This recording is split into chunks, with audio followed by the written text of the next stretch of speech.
Audio check, 1, 2.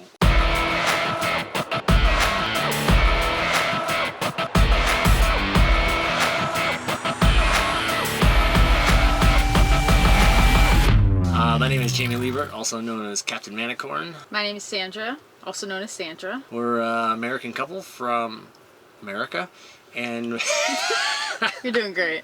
We're a couple from America. We're setting a world record to be the first man and woman to fly a parachute in every country of the world. So the reason why we have such a custom van, we originally had a T4, a 2004, and we lived in it for 2 years, and it wasn't adequate for full-time living. The roof was short on it. It didn't have a lot of storage, and because we are not only setting a world record of parachute, we're also paragliding, speed flying, wingsuiting, skydiving, base jumping, rock climbing. We have a lot of gear, so the other van we had to build a very custom box on the top of it, and it just got into pretty much a clown car. It was completely crazy looking.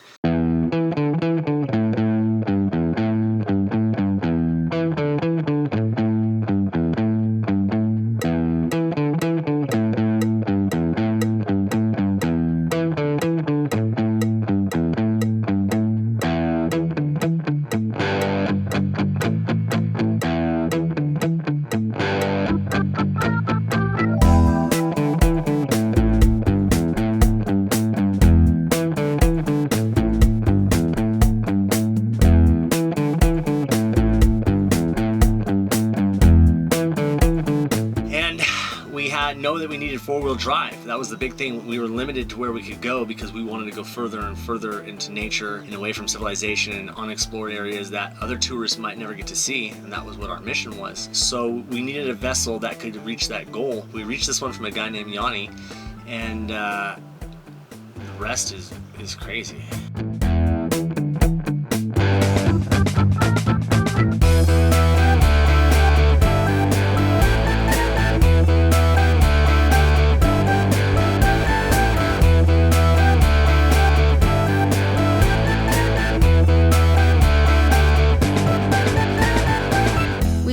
Get one of those long the Sprinter vans with a long wheelbase because we go into small little villages up through the mountains. We wanted to stick with the short wheelbase, which meant that we could really only go taller for the room that we needed rather than longer. It's really these guys' fault. So when we came to Europe, we had one dog, Freedom, who's a pitty, good sized dog, and one sized dog in a small van, no problem. Then we found another puppy who was this big, so it wasn't a problem. Then all of a sudden she just grew legs. She grew legs, and then the legs just kept going and they didn't stop. I don't know if you ever slept with a dog with really long legs in a small van, but there's no room anywhere.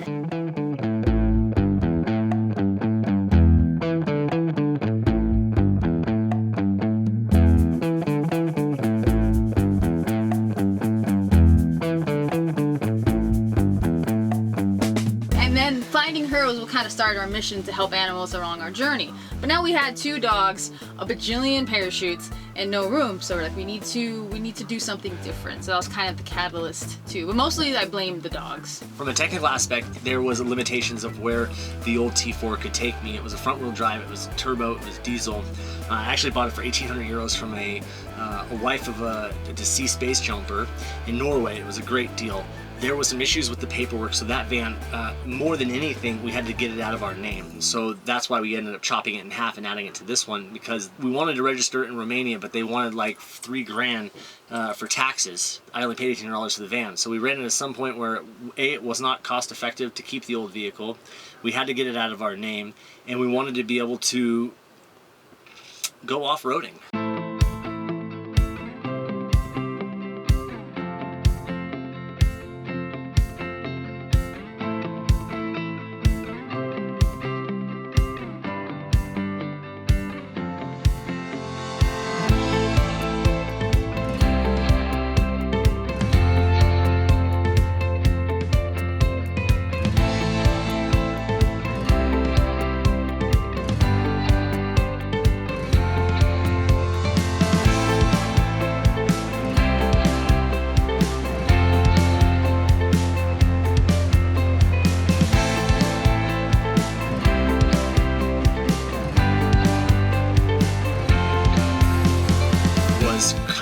the way it happened. So we originally were going to buy the van for 6,000 euros.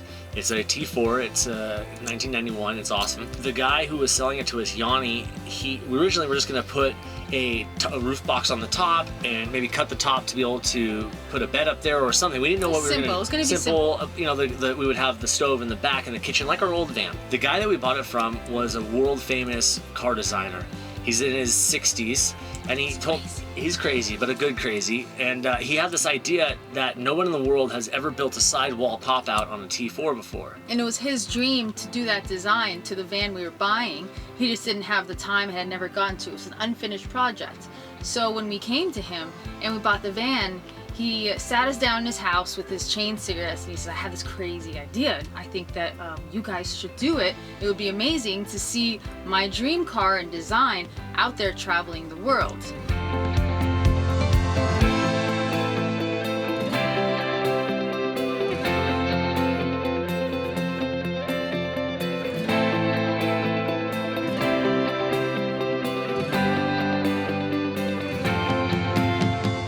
Actually, a funny story. I think for the first month and a half of the build, he never called it my van. It was always his van. He never recognized that it was my van, my dream, that I was gonna go. And even he till the would day fight us on things. Like we were like, no, we don't want a toilet. We have a lot of things. And he was like, but where will I go potty? We're like, I didn't know you were coming with us. He was very adamant. So for a while, nobody knew what was happening. It was like this weird, awkward, like, Yanni, it's my van. I don't want these things. Mm-hmm. But you know what started off as a business transaction turned into one of my best friends. I love the guy. He took us in. He treated us like his own children. And he taught me how to weld. He taught me how to bend metal. Not just like, chop here, but the man was an artist. Originally, after that, I was worried it was going to weigh too much. He pitched his idea to us about the pop-outs, and we went back to sleep and we were talking, and I told Jamie that maybe we shouldn't do it because it's kind of crazy and it's risky and it's never been done. You said this? He said, I thought it. No, I said this. I said, Sandra, there could be a lot of problems. You're talking about taking the interior structure of our van and cutting it up, and it's going to create, all kinds of problems if we're off-roading and twisting. I said, this could be a huge problem down the road for us. Pretty sure you didn't say that either. What I told Jamie was that if we don't do the pop-outs, I will forever wonder what our life would have been like with the pop-outs. So it could either be the most amazing thing that's ever going to happen to us, or we're going to make a really stupid idea and completely mess up our home.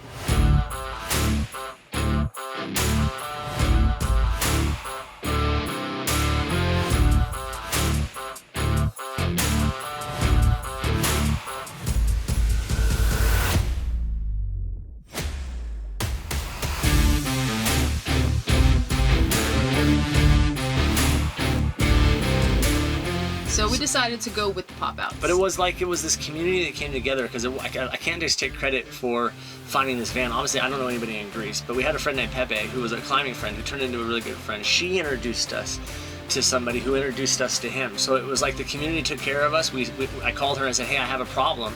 And she actually went out of her way. These guys spent like weeks looking at vans and going through all the work for us, and finally we came to this conclusion of buying it from Yanni.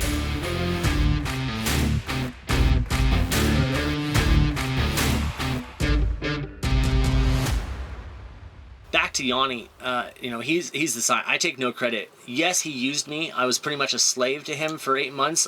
Once he figured out that you could weld a little bit. Yeah, so I didn't know how to weld or ever build a van. That's why nothing looks finished. It doesn't have all those details that you see on it. He didn't even want to build drawers in our last van. Like, I begged him forever. I'm like, can we have a drawer that slides out? He was like, no. My last van I built with a hatchet. All right, you need to understand, I didn't have tools. I had a hatchet. And I had wood, and I used a hatchet to build this van, and a saw. So you refused to buy new wood. I refused to buy new wood. So it was intimidating. It was out of your comfort zone, to say the least. Yeah, and he was talking about cutting the roof off of one van and cutting the roof off of this van and welding them together, and then walls popping out, doors getting welded together, beds that extend and turn into couches. But all of the crazy ideas weren't part of the original plan. It was, okay, we'll put the roof on to make it taller, we'll do the pop-outs, and then it was just like a snowball. Like, as they would design it, they'd be like, well, you have to have the tall door, otherwise you're going to hit your head, so let's cut off the door and put it on the other one. And we got to have a dog door, and we got to have a doggy bed, and it just progressed into what it is. But originally the plan was 40 simple. days. 40 days. It was supposed 40 to be days 40... and 15,000, including the 7,000 for the vehicle. How did that work out for you? 8 months, $55,000 later. We're still crying. I'm still crying.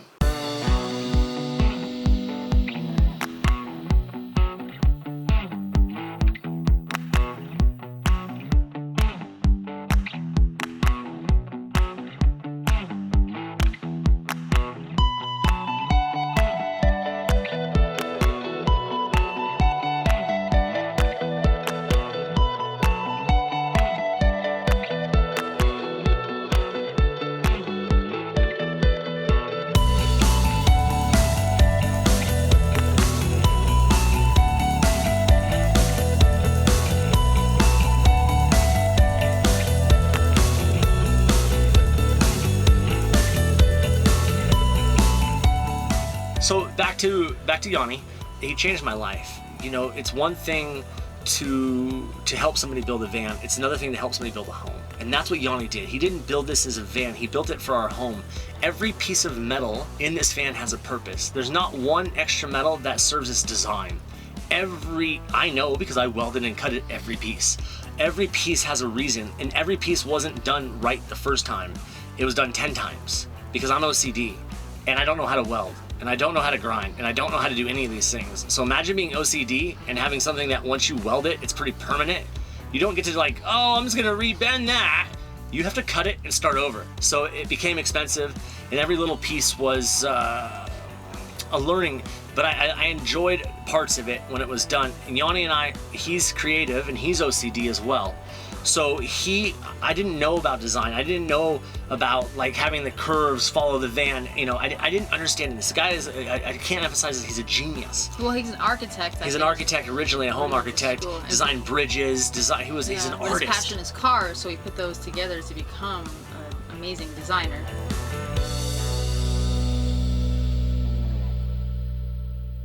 Every piece that was supposed to be simple was a nightmare. I can't express it. Nothing went with this van. Nothing went according to plan. Nothing. Like there was literally nothing. Like you would like, oh, okay, we'll put the stove in now. It's the last thing. Oh, the stove doesn't work. I mean, it was just every little piece was a struggle. It's better. It's better. Okay. But you know, like there's so many imperfections. Like there's still holes up here, you know, that aren't great. I don't know how to seal them because that's not what I do. You know, there's things that are falling apart. There's metal that's cracking from the paint. There's a million things that are going wrong with this van.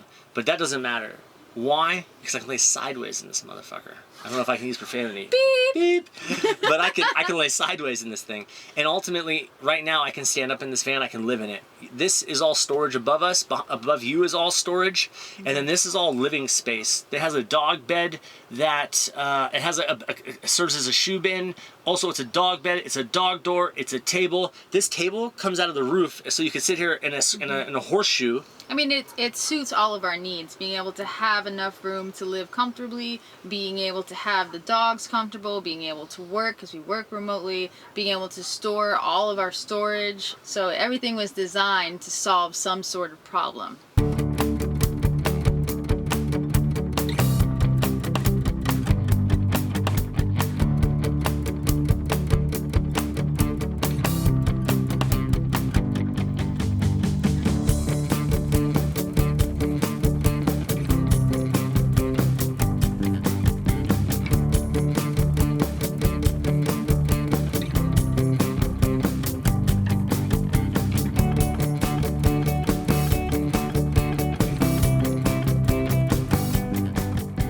Money and time.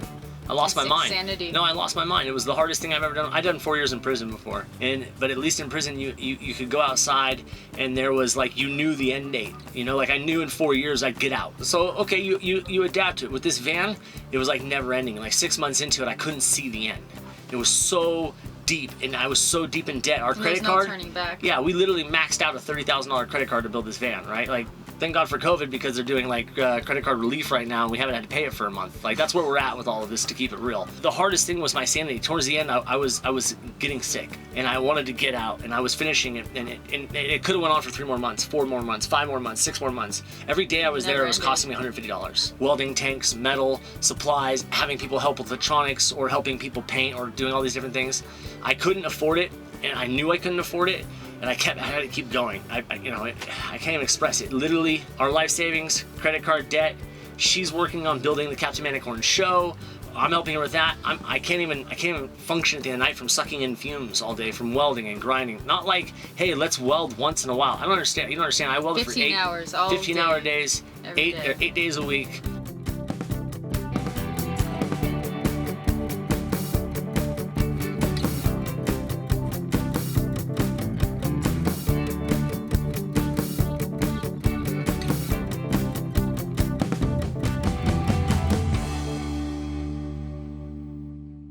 Like, my brain was grinding, so people don't know this, but welding's actually really easy. Didn't you burn your teeth? I did. I burned holes in my teeth. The sparks, like literally, like you're just sitting there grinding like this, staring at it, like, and there's just sparks hitting you in the face. But people don't know this about building, is that you think it's just a weld. No, anybody can weld. Anybody can cut a piece of wood. It's taking that piece of metal and grinding it clean at the end, so that when you put paint on it, that it looks good. For every 10 minutes of welding, you have an hour of grinding. Especially if you're a shitty welder, you have even longer grinding. And I'm a shitty welder, so I had a lot of grinding to do.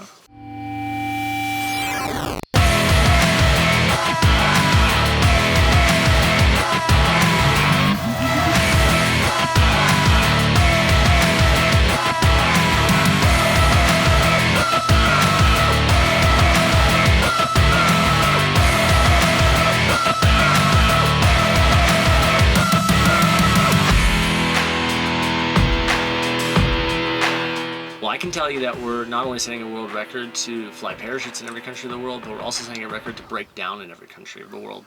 I think we might actually hold the record. I think we hold the record in the world for broken down in the most cities in different countries. Mm-hmm. And maybe even we've been towed probably more than anybody else in Turkey. Hundreds and hundreds of kilometers. We've been towed.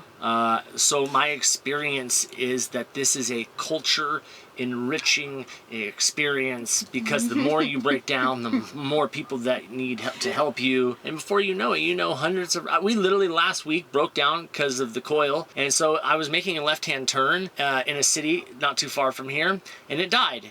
But it was a dead end. It was 2 houses at the end of the street. And I was blocking these guys, both their houses, and they were trying to go into their home. So eventually the guy's like, hey man, you can sleep in my yard. And I'm like, I don't have a choice, dude. You pushed the van. Yeah, we all pushed we pushed the van in the yard, and we set up shop in this guy's front yard, and he brought us out power. And that's the truth. When it's not breaking down, it's the most awesome thing in the world. And I think we've just about fixed all of the mechanical things that could go wrong. Don't say that. Jinx it. Knock on wood. There is none. It's all metal. Oh. So I guess what Jamie's trying to say is that we finished the van build, and in anyone's mind, you think that you finish a grueling project like this and you're just going to drive into the sunset, and then the world, you're going to see rainbows and sunshine and unicorns, and that's just not how it goes. Because it's such a custom build, we discovered so many problems, and slowly we started to have to work through them. I mean, the first big But they're not problems with what I built. They were problems mechanically.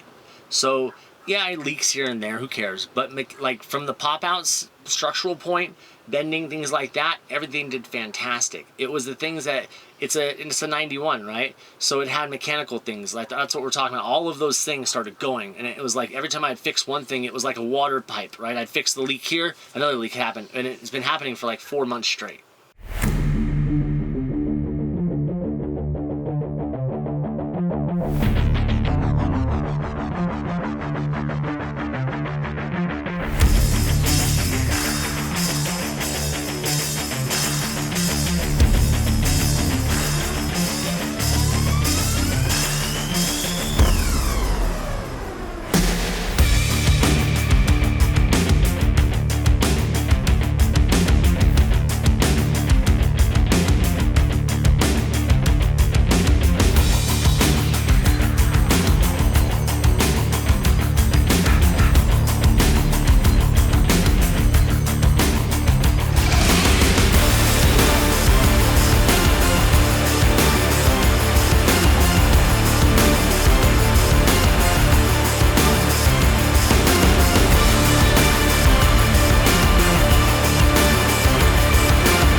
This van makes me smile. Not just you, it makes Everybody smile. We call it the smile machine.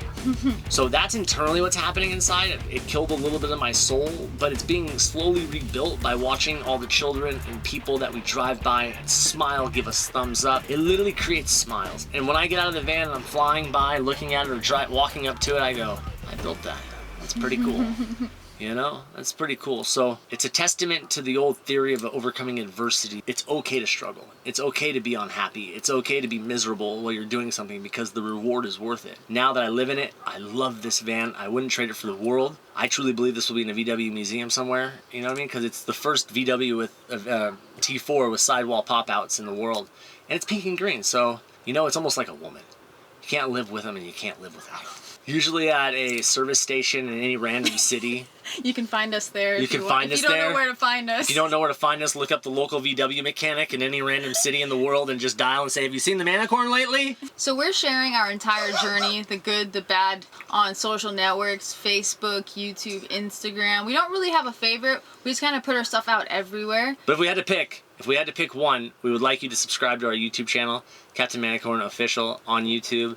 If you want to see daily stories of what's happening behind the scenes, if you want to see us fixing all these problems in the service shops, you have to follow us on Instagram because we post live stories every day there. If that was all too much, forget everything I just said, type in CaptainManicorn.com, and I think we did a pretty good job and you can figure all this out through our website. I hope so, otherwise I did a bad job and you're going to yell at me.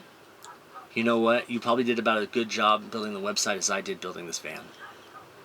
Is that good or bad? That's for you guys to decide.